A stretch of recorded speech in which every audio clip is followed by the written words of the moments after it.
Thank you everyone for giving the opportunity. I'll just take a leaf from what Commodore Golaya, Vishal and Sai mentioned.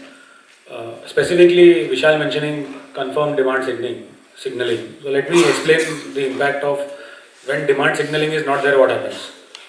So without taking names, I'll say there are about 5, 6 drone industry founders in this room itself. And my question to all of them will be, when you want to work on a high altitude logistics drone, do you exactly know what is the specification that is required? How many kilometers to go? What is the launch altitude? What is the payload that is required? And what are the benchmarks required? Whether it should have GPS denied navigation or not? Whether it should have terrain following or not and all. People who have been doing this 5 times over, who are mature companies, who have good product teams and all, will be able to figure out a solution. But there is no written demand on what is exactly required. So it's not just confirmed demand signaling, it is slightly, I'll explain that better. There is a need to classify all types of UAVs in 2 or 3 broad buckets. We have strategic programs that can be, because of the nature of the program, it has to be, the typical route, how we've been doing all the defense equipment and aerospace equipment and all. Then there can be some make-to type of programs where there is a established technology benchmark roadmap.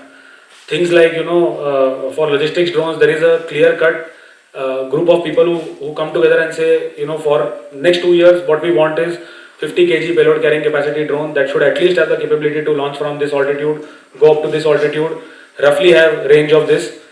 Some broad specifications that may not be procurement guarantees, but basically technology benchmarks that people need to aspire to build.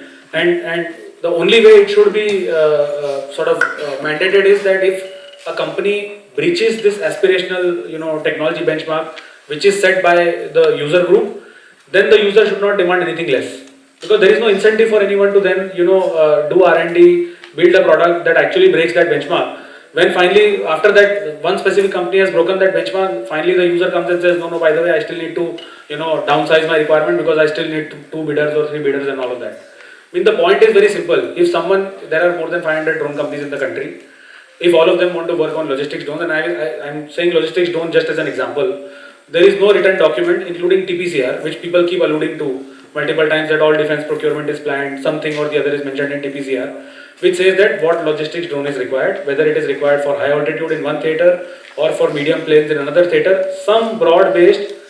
And while it may not be possible for the entire defense industry, I represent the drone industry, we are talking about drones, so I will very specifically talk about drones. If the problem statement is, and I refer to, we pick up the last 5 years, 6 years of procurements, RFPs, RFIs and all, finally all the specs are almost similar, or they are slightly improving. If that is the case, then why don't we average out on the positive side, of course, and why don't we create benchmarks? Let's say, for logistics, there are 3 benchmarks for high altitude, 2 benchmarks for medium altitude, things like this. How do we group requirements, especially for those kind of products that are going to be bought in volume? So they may be class 1 or type 1 type of products.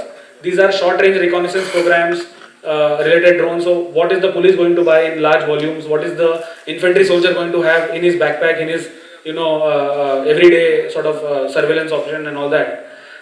This is where the demand signaling will be better, orders will be slightly larger, the technology benchmarks will be fixed or sort of predictable, and procurement in large numbers on these type of requirements will also make sure that the industry engine keeps running.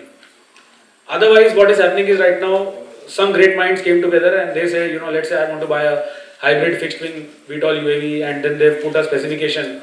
Once the specification is, circulated in the form of an RFI or an EOI, that is when the industry, the broad-based industry, the other 50 or 100 people get to know.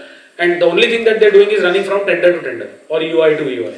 So some bit of work has to happen on this, where we can broadly say this is type 1, type 2 and type 3 type of requirements. Type 1 highly strategic can continue the way it is going on because they are high value, highly strategic projects.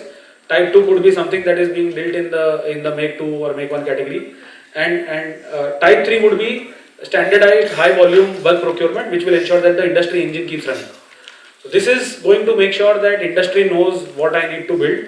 Industry knows that if I build this, of course order will be there, and I am now responsible to continue meeting the technology threshold, and if I meet the technology threshold, I will get the order and my engine will keep running. Second part, if you keep this engine running, there is still a requirement of cyber security, indigenous components, capturing the supply chain in the country.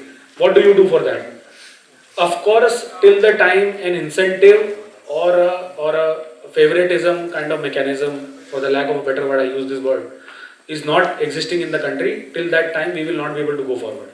If there are two drone companies and if a specific type of component is critical in nature, if enough incentive or motivation does not exist for that component to be Indian, it will not be Indian because the law allows another bidder to get it from outside the country. So the law or the framework or the mechanism to vet it or motivate it or incentivize it has to exist, without which it is a free market play.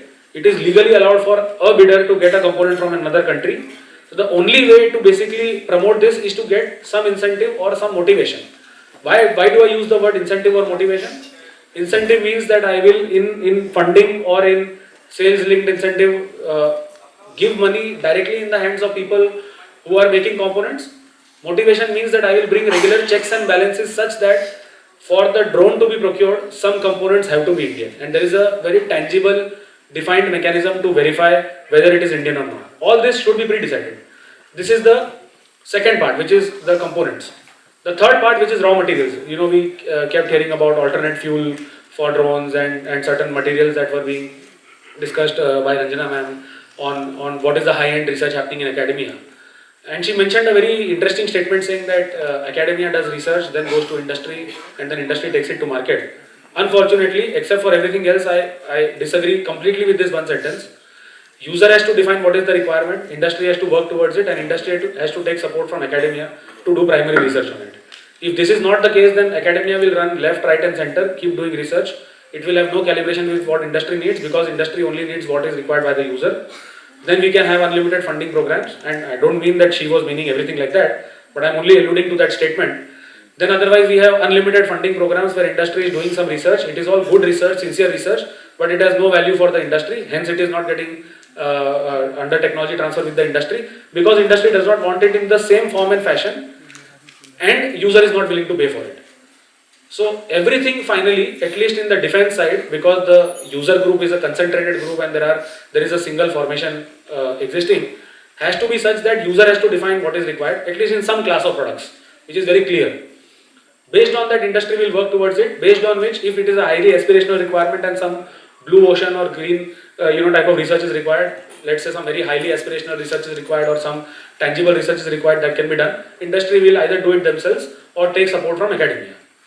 This is how academia research programs can be calibrated and can be made sure that whatever is being researched by academia can be fed into the industry. I will give one last example to conclude this, which is that right now a lot of people in the industry are making agriculture spraying drones, a lot of them are making ISR drones, but none of them have the clear definition of okay, when do my ISR drones need to be flying in a GPS denied environment? What is the meaning of GPS denied environment? What is the meaning of frequency denied operations? All companies with good funding, good technology people and all will be able to figure it out based on their expertise. But user has not given the common minimum benchmark that is required to make sure that all the 400 companies succeed or at least work in the right direction, as Commodore Golaya was saying that if the direction is right and the direction is known, then depending on whoever has how much fuel, they can decide whether they will reach fast or they will succeed or not. But till the time that direction is not defined, we will be running helter-skelter, we will keep discussing why 200 companies are not doing something, why 200 companies are doing something and why requirements are based on certain technology developed by certain group of companies and all of this. It will exist because certain people who have built the technology will try to educate the user and say you should buy this because the logic is this and all. So it is the benchmarking and the roadmap that is required to sort of motivate the industry in building this. One last advice for everyone in the industry, I will just request everyone to introspect because there are 400 plus companies, 500 plus companies in the country building some drone or components. I will request everyone to introspect and just answer one question, which is what have I built different in my product for my product to be demanded by the customer, rather than saying this guy is making an agriculture spraying drone, let me also make one. This guy is making a RGB camera plus LiDAR camera based surveying drone, let me also make one. This is not how the business will succeed. So this is my humble request to everyone to introspect, build roadmaps for themselves, and humble request to user to come up with some guidance so that these companies all move towards the right direction. Thank you Rajiv Ranjan sir for giving me the opportunity. Thank you everyone for listening.